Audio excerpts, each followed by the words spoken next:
And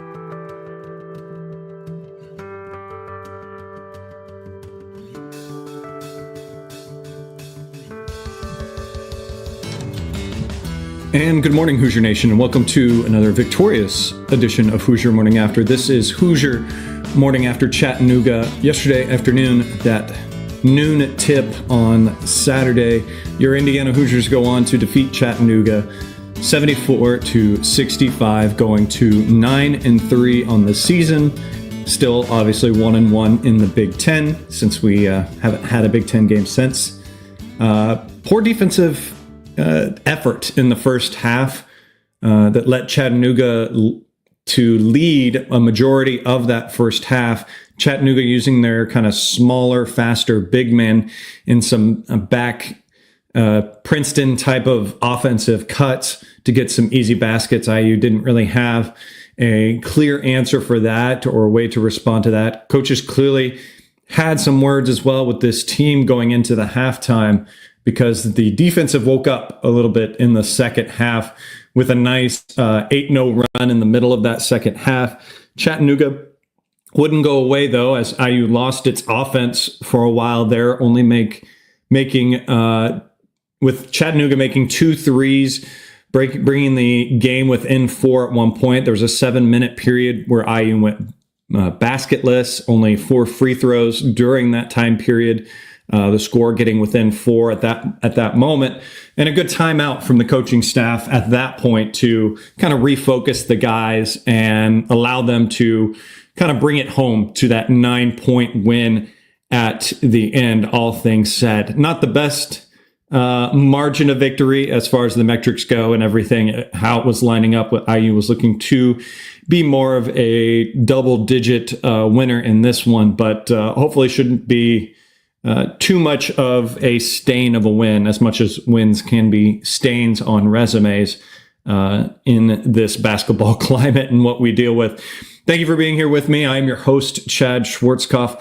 Martha playing bus driver to youth basketball right now at the moment, coaching as well. So no Martha with us at this time, but we will champion through. I know it was really tough to get up and excited to watch this basketball team. It's been a struggle overall to watch this basketball team. I know a lot of you as well, maybe a little more so weafter the football game the night before, how everything lined up and went with that. Maybe I'll talk about that a little bit later, but we'll focus on this basketball game at least to start. The defense just continues to look lost on this team. There's moments where the opponents just aren't running anything crazy other than just simple screens, even off the ball, and just there's such a lack of communication. There's such a lack of switching, whether we're going to switch, whether we don't switch. There needs to be a clear decision on how we're going to handle things defensively with this team. And I listened a little bit to Assembly Call yesterday when they were doing their post game, and all credit to Coach Tonsoni on that. Put it in a way that I thought was fantastic. And it's just IU's D just has horrible bad habits. There's just these tiny little nagging habits that they continue to do.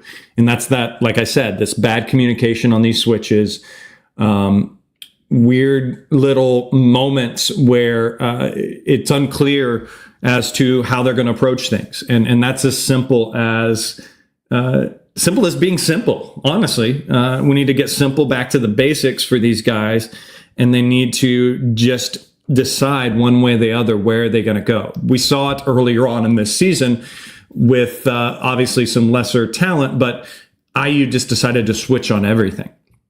And while it did open up a few things for opponents, and opponents were able to game plan against it, it looked nice because the on-ball defense was pretty good at that point. Again, part of that is because of the competition that they were playing against, but it looked a little bit better in those regards. Now there's that kind of middle ground.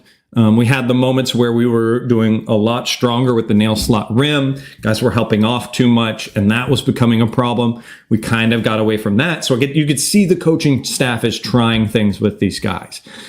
I don't know if it's the lack of how many guys are new and have cohesion with each other.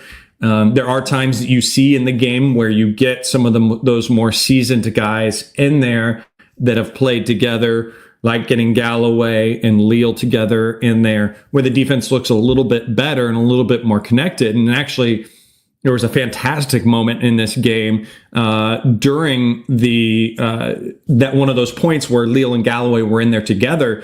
You had Galloway on their smaller guard that I think was probably about as tall as I am, but was quick and had some great ball handles and was really trying a lot of moves and really trying to cut up Trey Galloway.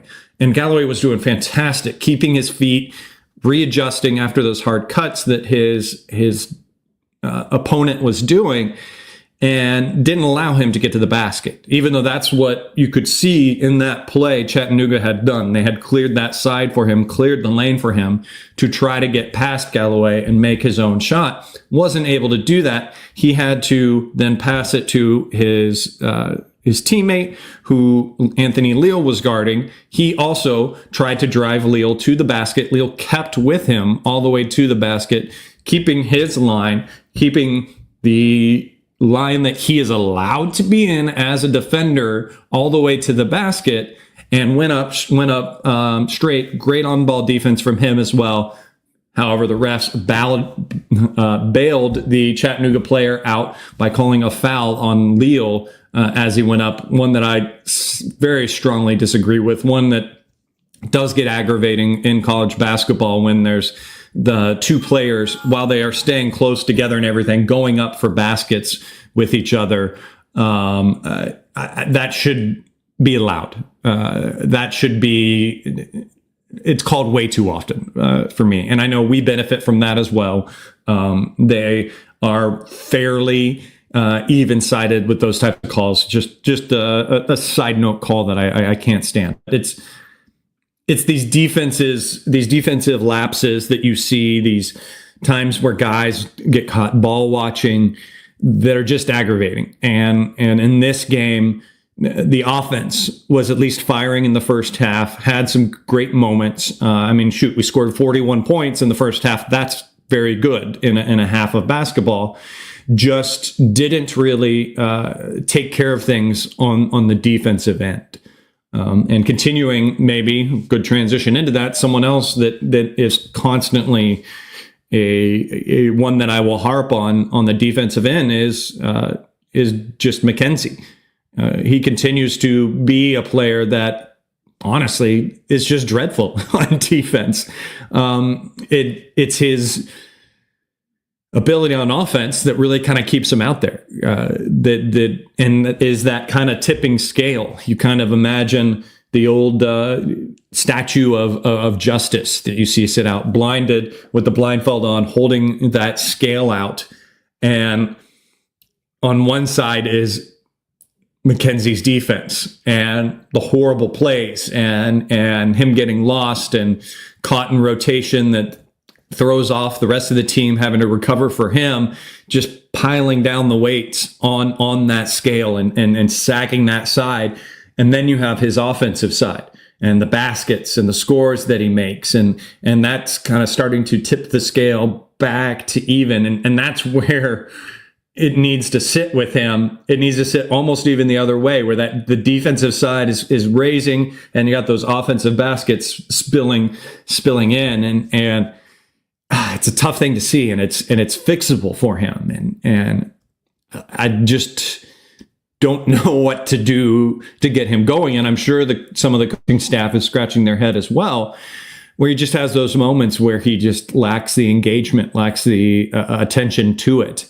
It looks very different when you see that kind of situation from him back and forth. I mean, again, tied for our leading scorer in this game with 14 points, 7 for 12 from the field, 3 for 4 from 3, which was great. I'd love him to take a lot more threes. We need to find him out there because his stroke looks gorgeous and feels the most like it's going to go in each time. There's a lot of other players that we'll talk about later, but Carlisle had one. You always like those plays where guys are running out and they catch a ball and try to go up in transition, and they're perfectly in line with the camera. And you can see in those moments what is slightly off on their shot and where that ball's going to go in or not. And Carlisle had one as the offense was pushing it up the field or the court, passed it off to him. He kind of had it on the corner of the arch, right behind the camera, right in front of the camera. And you could see, because he caught it, didn't go clean and straight, kind of came to the left a little bit, and that caused his shot was just slightly to the left. So that was just a cool moment to see. But again, those little kind of things where other players need that extra moment to get set and make those threes. We'll talk about threes a little bit later when we get into stats, but you don't feel that as much with Mackenzie because of his athleticism and his body. He's able to get up very easy. Now, I will say there was a moment in the second half where IU was in that drought, really struggling to make a basket. One of those moments that we've seen many times as Hoosier fans, where it just feels like there's a lid on the basket and nothing can go in for IU, where we had Mackenzie doing what Mackenzie can do. He just took the ball, went to against his man one-on-one, got to the rim, made a layup, knocked the lid off. IU was able to kind of get some baskets from there. That metaphorical lid was off at that point. The one thing I will say that we've been able to skate by, at least this year, and will continue to lay back on, is when Mackenzie does have nights where that scale is tipping too much on the defensive side, hanging low, and the offense is just not there for him. It is great to see that IU has a player like Tucker to come in for him and is able to contribute like he can for IU. Tucker, in the second half, really did a good job of keeping IU in it. Taking advantage of kind of some mismatch that he had, some size against the opponent that he was going up against, scoring 9 points for IU in this game, 3 for 5 from the field, and a very good 3 for 4 from free throw. Didn't take a three. That's still something that he definitely needs to open up into his arsenal some more. Just loves that mid-range, and Stephen Bardo even called it out as well. I forgot who it was, if it was Hood Shafino, or I think it was him, but that also loved the mid-range, but also really had a mid-range shot similar to how you see Tucker does, and with that line drive, doesn't have much of an arch to it. And obviously that's something that, to get that three going, he needs to get a little more arch into it. It works with him on those long twos because he's able to elevate so high in those shots that he can just pretty much spike it right into the basket. But would obviously love to see him bring it out a little bit more, get a little bit more arch in that. Again, if you can remember back, there was that one mid-range at about the free throw line that looked like a fastball at the back end of the rim, just kind of really coming off of it. So an interesting, a good game for him. Good to see him come in and take advantage of the moments and the times that he did have. And I love the way we were able to utilize him as just kind of an all position player. We didn't really see it much in this game, but in other games we see him bringing the ball up, playing the four. He can play anywhere when the one through four on this team. So love seeing his growth. It continues to go up, doing things well defensively. Still gets lost a little bit. Again, I'll explain anything and everything on the bad side for him. Just chalk it up to being a freshman at this point.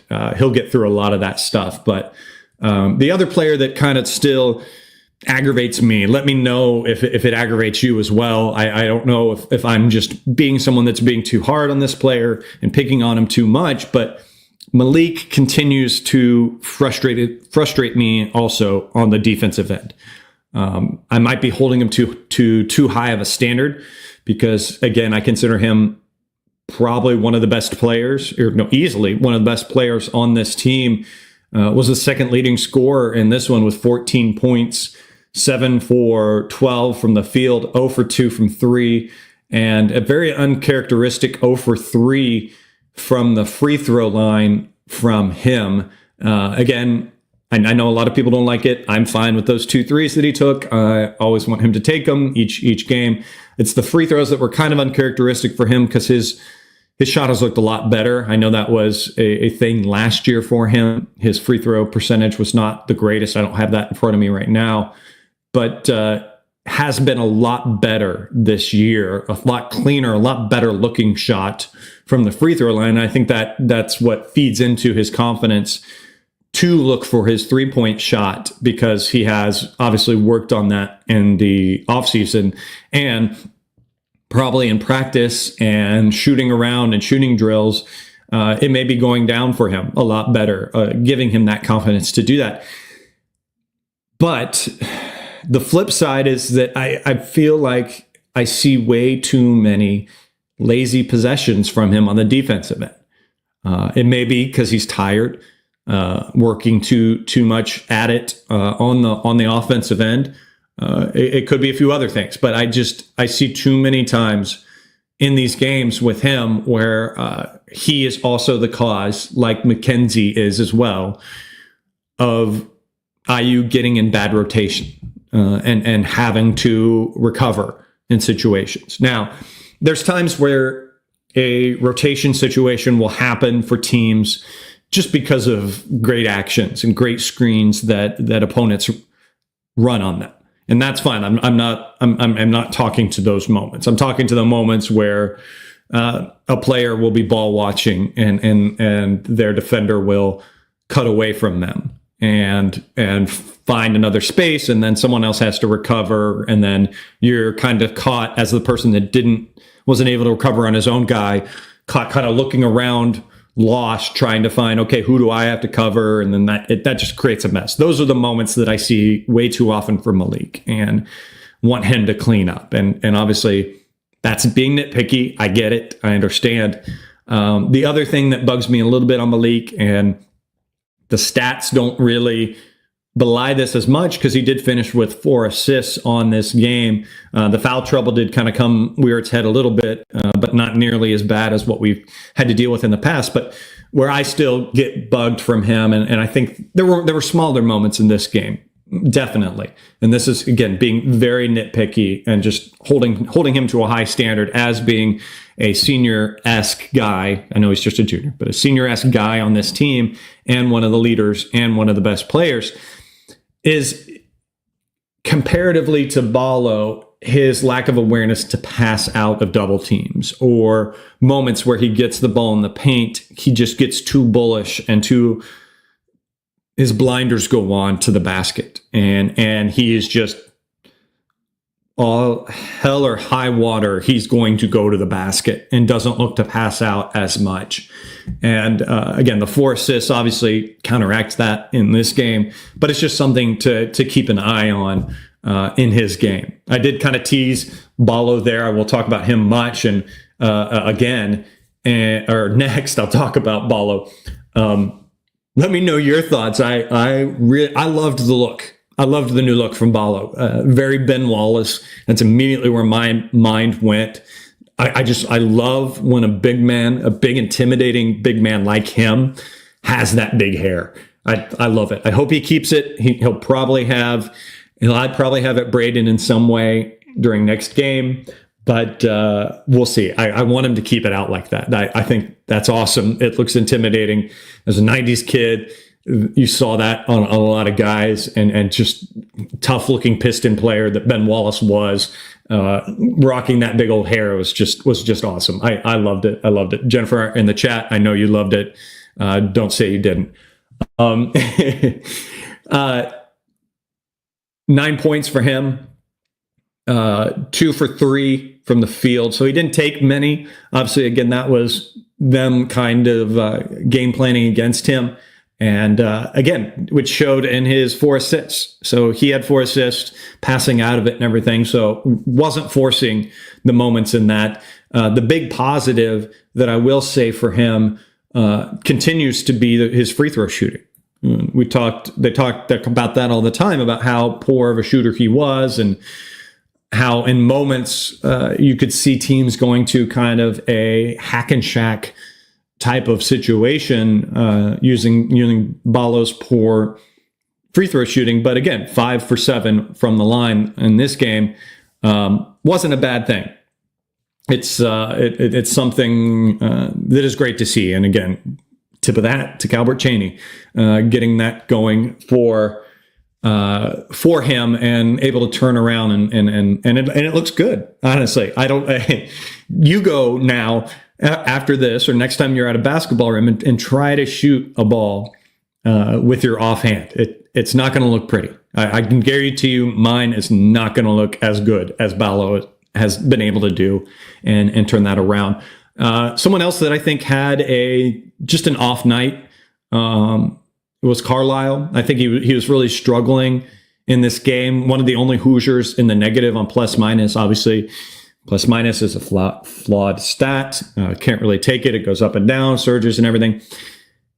I will continue to say that I think he needs to be more of a ball handler. I want to see him bring the ball up and look for his own shot, look for his a drive to the rim, look for something on his own to get to the basket and everything, and then initiate some things otherwise, run some screens for him to get him downhill. I want to see a little bit more of that. We've seen that in a few games that when he's gotten going. And I think in this one, he might have forced it a little bit too much himself. Just his shot selection wasn't the greatest.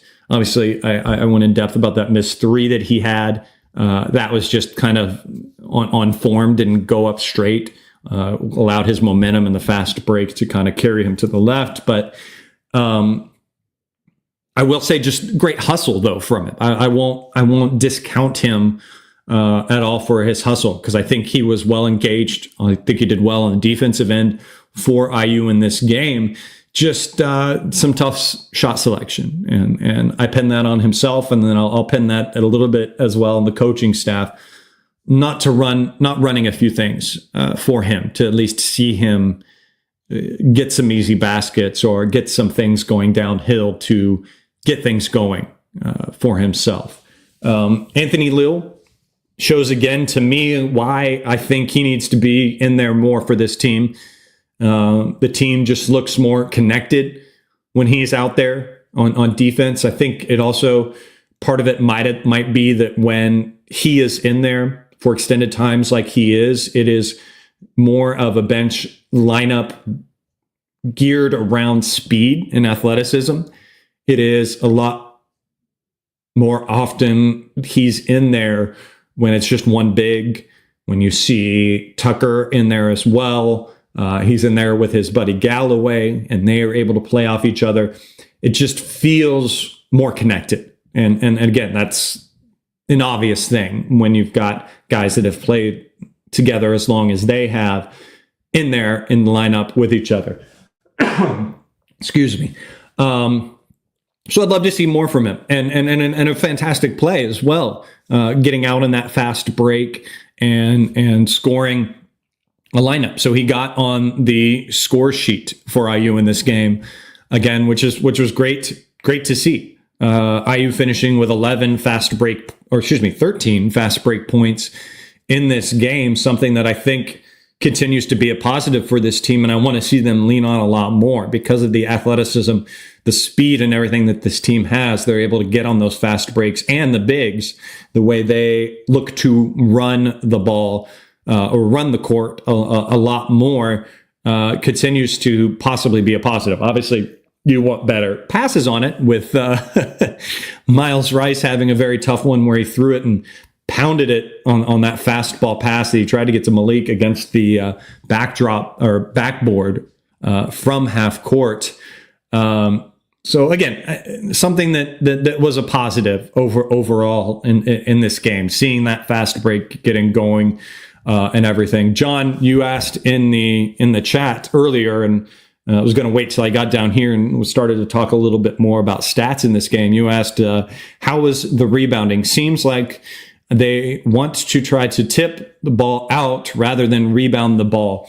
I think you did see that a lot more in this game, where Ballo had those moments where he was looking to kind of have that little tip out moments. He was looking to do that. I think that that was only the case, I think, in situations where he got caught either being boxed out and it was a long rebound to him and he didn't have his other hand free or didn't feel like he could secure it well enough. So the best thing to do in those types of situations overall is to just get what hand you can on it to try to avoid it falling to your opponent who's boxing you out or is near you. Because if you just have one hand on it and you can just knock it down slightly towards your feet, your opponent has two hands down there. You've got one up there, you only have one down here. Your opponent has two hands.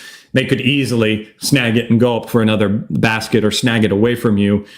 When you're on the offensive end, is most often when that happens, and the odds are you've got a guard that is sitting out near the half-court line or near the three-point line, and you can tip it out to him. So that's where they were looking to do that. I think that's where you saw that maybe a little bit more in this game. I think Ballo had at least two of those moments I can think about in my head. But other than that, I think that the rebounding was pretty good in this game. IU finishing with 37 rebounds. Again, a lot of that because the opponent was undersized. 11 defensive rebounds, 26 defensive, 11 offensive rebounds. Second chance points off of those was 15. So a pretty good number, and click on that. But a lot of that, again, is going to have to do with the opponents that IU was going against. Other stats to look at in this game, the turnovers, 10 for IU in this game. Not bad. You want to stay in single digits, but just being one turnover over into double digits, not bad at all to see. It was 7 of those were committed in the second half, kind of when IU had that lull. Had troubles taking care of the ball. But in the first half, when the offense was kicking, I know the defense wasn't looking good, but the offense kicking in the first half, just 3 turnovers. So that's a great stat to see as far as the stat lines go. Assists as well, pretty good in this game, 16 assists. These past couple games, we've had some low assist numbers. 10 of those assists in the first half, which again belies to the offense moving and getting going a little bit more and clicking in that first half for IU. Struggling a little bit from the line in this game, going 11 for 20. Like I said before, Malik going a very uncharacteristic 0 for 3 in this game for him. He's been a lot better, so I look to see that getting a little bit better, but shooting 55% from the line isn't the greatest, but when you look up and down the stat sheet, IU had 3 guys that were 1 for 2. So that kind of situation and that kind of distribution, along with Malik hitting all 3 of his, is what kind of brought IU's number down overall. And in that case, a positive to look at. It's a little bit of a positive-negative sandwich, if you will, but 23s taken by IU. That volume continued to be up there where we kind of would like it to be in this game. The disappointing thing, again, like I said, only made 5 of them. 25% is not the greatest situation you want to see on this team. Again, some of them were open, like the one I have beat to death about Carlisle, but a few other guys had some open looks. I think there was even one possession where we took 2 to 3 threes in a row off of offensive rebounds that came up empty.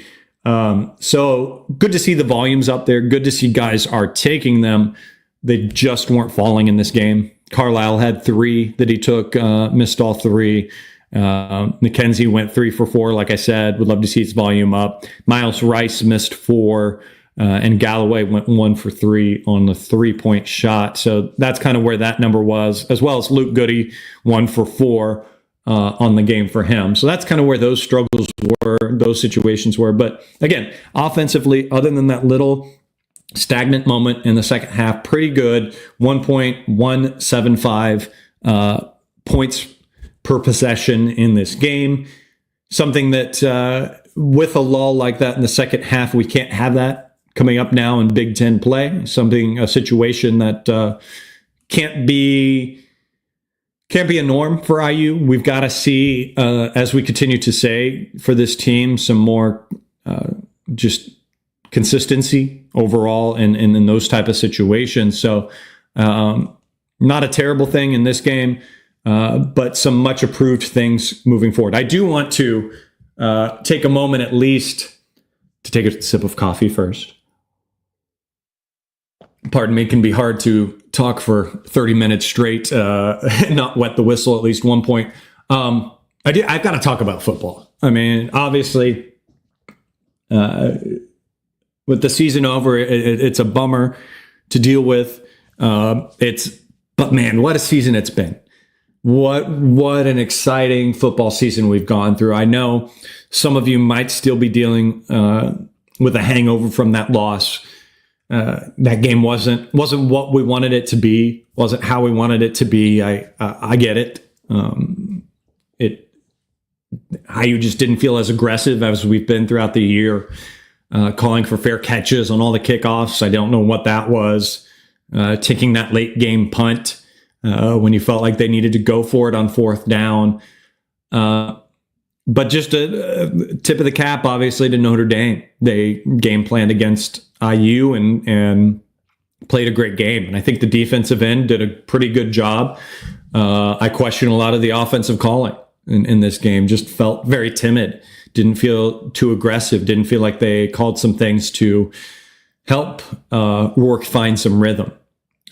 Again, was just a game similar to the Ohio State game where an early game situation really turns the tide and the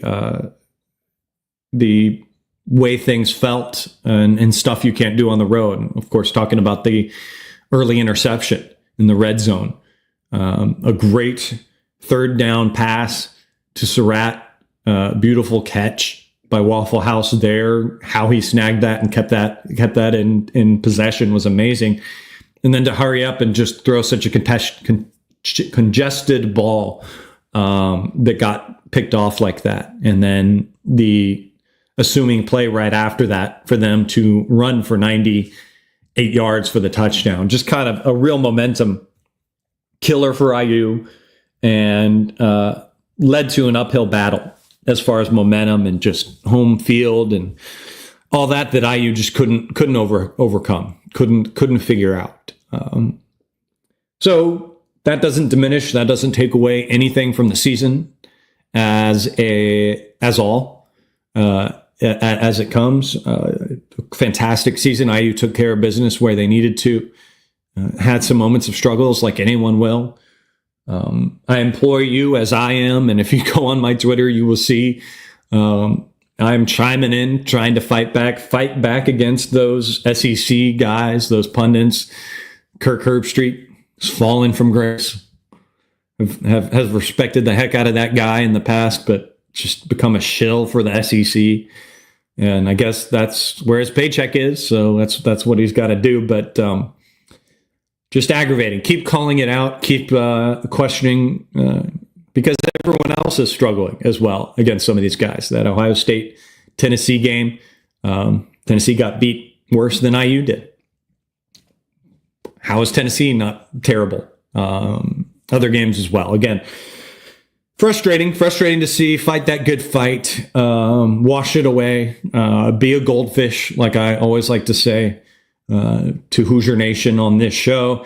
And forget the most recent situation that happened and look back to the good and look ahead to the greatness that we have. We are going to be, how crazy is that going to be? We are going to be counting down to when Indiana football is happening again. Holy cow.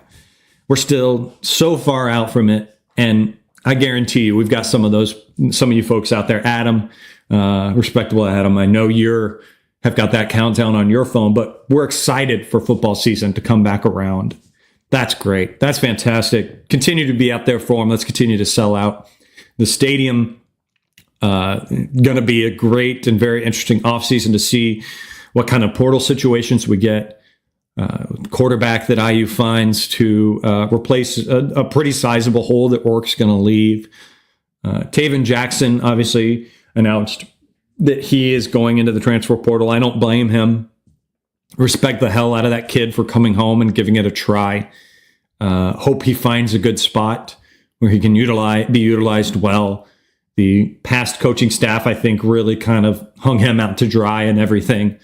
But he was a good player for this team and stepped in well when we needed him in that Washington game, in moments when Rourke couldn't play, to close out games and everything. So thank you much to Taven Jackson.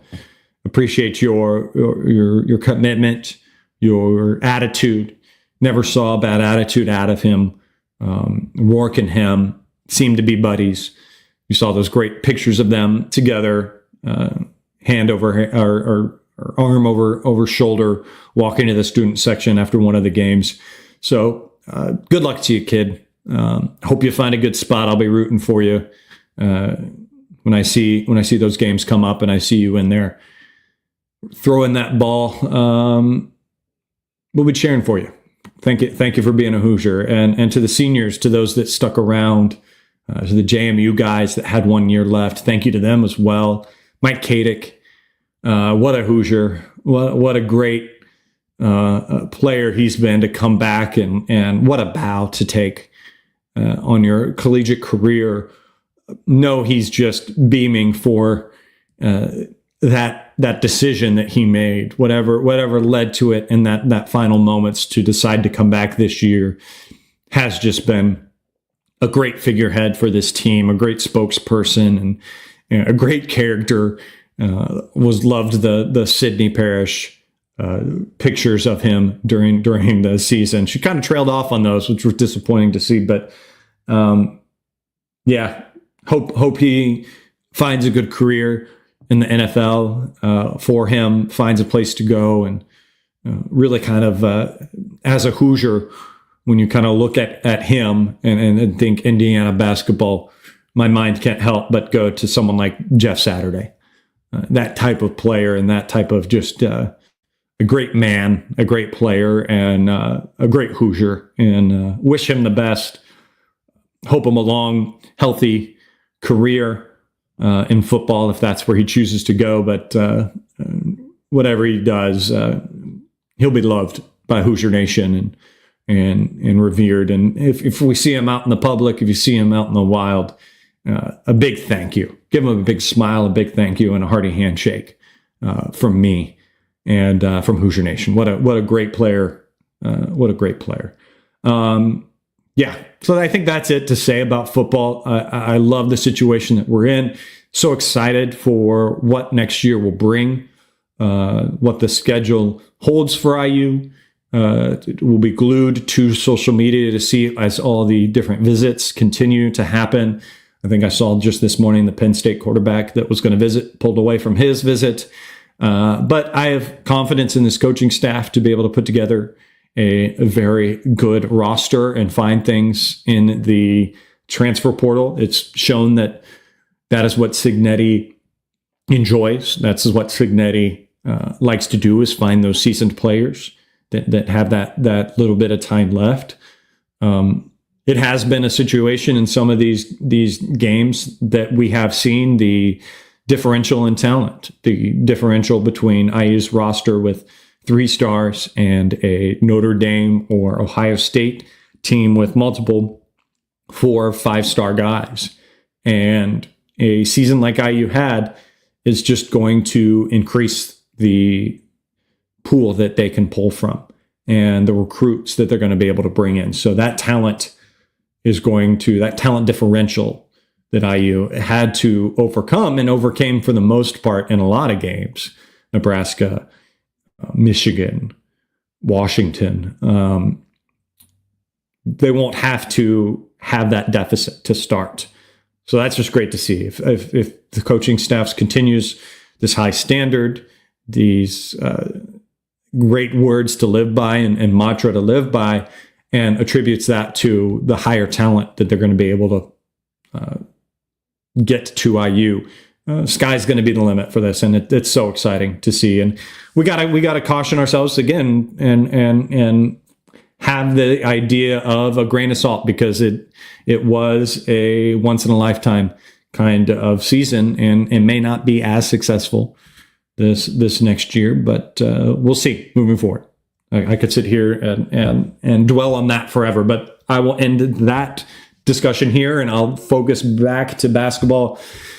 But overall, I think, again, this game was, albeit a small step, I will say a step in the positive. We saw some good offensive things to take away from this game, some good momentum, some good taking care of the ball in the first half. Higher volume of three-point shooting was continued to be had by IU in this game. So good things. The defense continues to be the bad thing, the frustrating thing, the aggravating thing, as we are a fan base and a program that hangs its hat in the past on defense and hard-nosed defense. And it's tough to see them struggle to find that and get that together. Doesn't mean they won't. Doesn't mean they can't. But it appears it's going to be a little bit harder than we thought, because, again, we are 12 games into this season and continuing to talk about defensive struggles, which is not a good thing. That's not a positive. Nothing. I'm not going to mince words as far as that goes. We do have one more game coming up this year. Final game of the year on Sunday, December 22nd at 4 p.m. against Winthrop.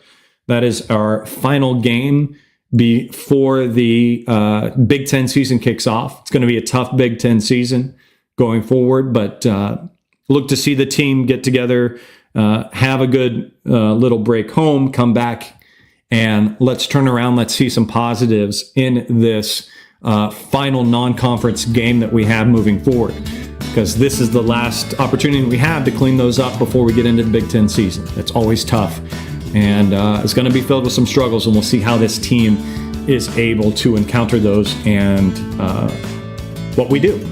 I will be there. I will be here talking with you, Martha or not. We'll get some more guests on so you don't have to hear me ramble for 40 minutes this whole time. But thank you for being with me. Thank you to those that I see there following along in the chat. Great to see you there, Jennifer, John, Nick, see you in there as well. Scott, I see you there on Twitter as well watching. Appreciate you guys being here with me. Follow me on Twitter at General Chadwick. There you can find out more information about the show, when we're going to go live. Hit the thumbs up in the YouTube. If you can, subscribe as well. Until then, go out there, have yourself a Merry Christmas, and let's go Hoosiers.